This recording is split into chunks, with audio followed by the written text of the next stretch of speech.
Alright guys, let's talk about the ratchet. Now, I gotta get this shift cable, transitioned so that I can get the carpet back in, and I gotta get the ECU back in there and everything.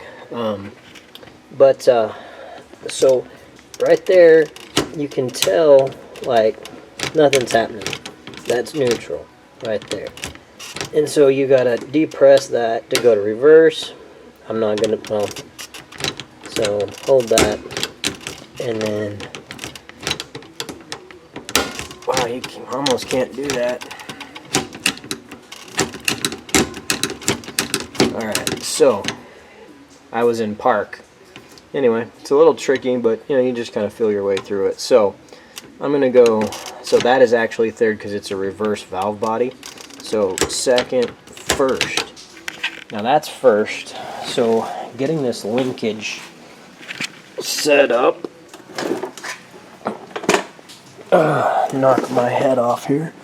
But, I'm going to make sure that my cable will just literally fall out. And I'm gonna see where. Perfect, that's first. So I'm gonna come back. What I'm gonna do is first make sure that all of my drives are good, and so first, second, third, and all of that. So let's go. That should be first, right there. So now let's climb back underneath, and let's make sure that we're good. Now what I'm doing is making sure, guys, that it just literally falls right out. Because if it doesn't, then the transmission... Oh, I don't like this at all. This is third. And if you can tell, I'm off. I'm off. Not much, but I have got every bit of linkage, out of this thing. So I'm going to have to make some more adjustments and sort through that to get that all figured out. Let me grab the light under here so you guys can see a little bit better what I'm talking about. Now if you notice, it's out. It is sliding, it is not in. And that's been the problem with third gear. You spend a lot of time in third gear and you want that to definitely line up in the correct position. Spend a lot of time. So I'm going to adjust my jam nuts here maybe a little bit more. I put 2 spacers back there. I think I'm going to take them off and raise it back up. There's 2 spacers right here under the bolts that it says to put in with a Turbo 400.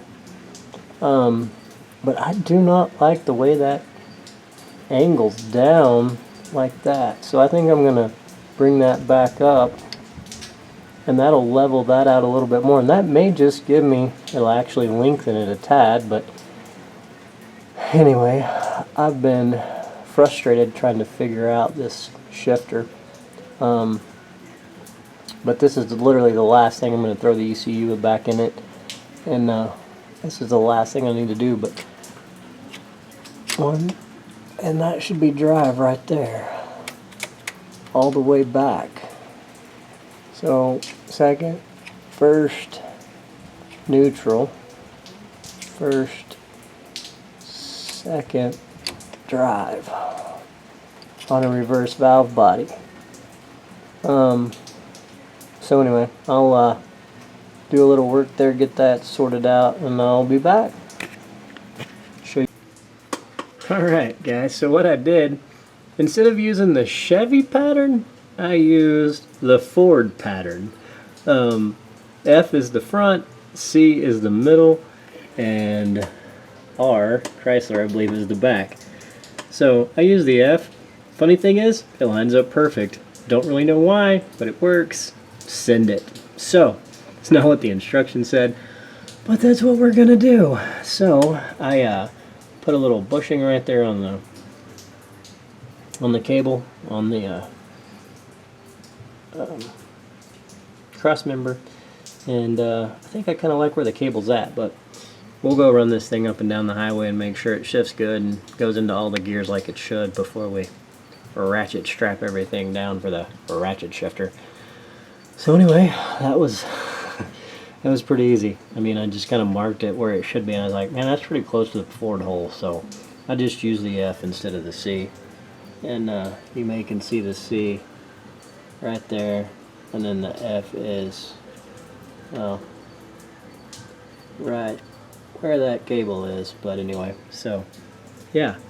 But anyway, that's what I did. I think it's going to work just fine. So anyway, there you go.